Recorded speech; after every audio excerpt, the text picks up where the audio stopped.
Hi guys, it's Mrs. Russ here. I'm going to read a story to you today and crossing my fingers that it's going to work and not sound funny. So if you're receiving this video, it worked. All right guys, enjoy this book. It is called Trouper.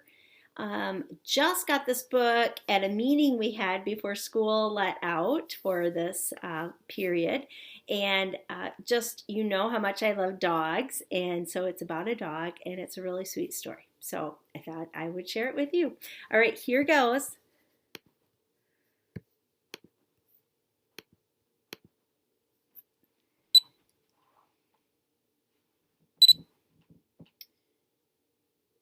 Trouper by Meg Kearney. Paintings by E.B. Lewis.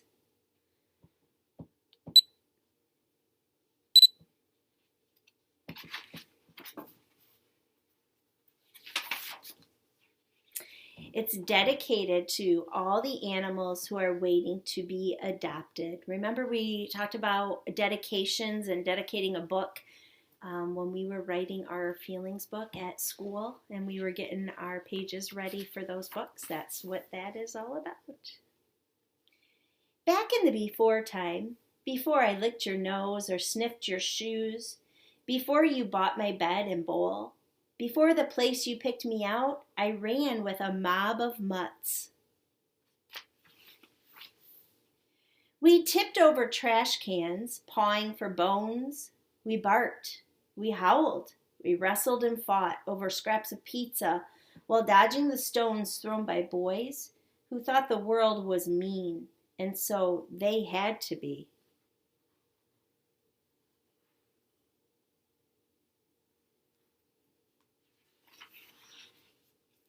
Then came the windblown day when the man wearing jeans and a bright green cap lured me and my mob into the back of his truck. With the biggest steak we had ever seen, he slammed the doors and we were stuck. Next we knew we'd arrived at a place filled with the dogs locked in cages and a woman who clucked like a chicken when she saw us. Just in case we tried to run away, she put us in cages too. Hunter and Tugger, Digger and Dice, Big Bear and Sweet Girl, Curly and Boo, we were locked in cages and looked kind of scared. We didn't howl or growl, we just lay down, feeling blue. We got water and kibble from the lady who cared for us. We got walks, but we wished we could race the way we used to.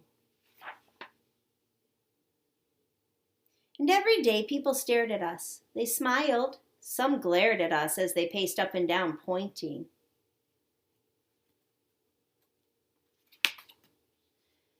Then taking Hunter and Tugger, then Digger, then Dice, then Big Bear, then Sweet Girl, then Curly, and last, Boo. My heart was a cold, starless night. That, my friends, is playful language. It is a metaphor. His heart was a cold, starless night. Think about what that means and how this dog was feeling. Until your face shone through the bars like a mini sun.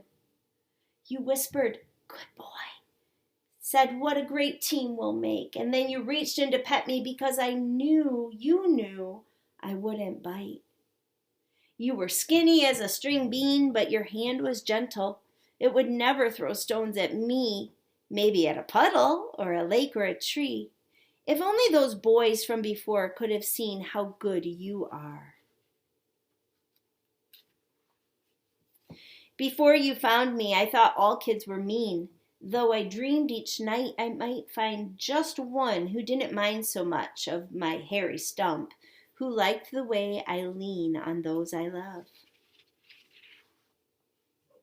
Now we're home, and here is my bowl. It's black like me. Here are my bones to chew when I want. Here is my bed so I can be near you when we sleep. But let's not sleep yet. Let's go lie down and eat some lunch.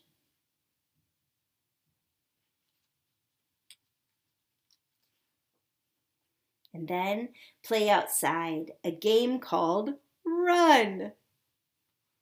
Look at his face. He's smiling. He's so happy.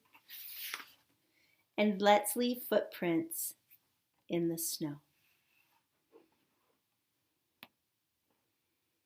And here is a picture of the real life dog whose name is Trouper. And that's who this story was based on.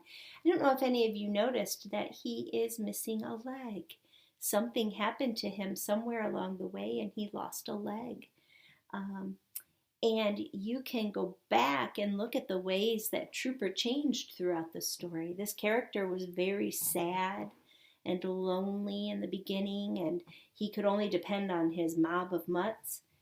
And then he changed and became very, very sad and afraid, I think, when he was at the kennel. But then by the end of the story, he gets adopted, and he is now happy and free and just loves his little boy who adopted him. Okay, take care, guys. Talk to you later.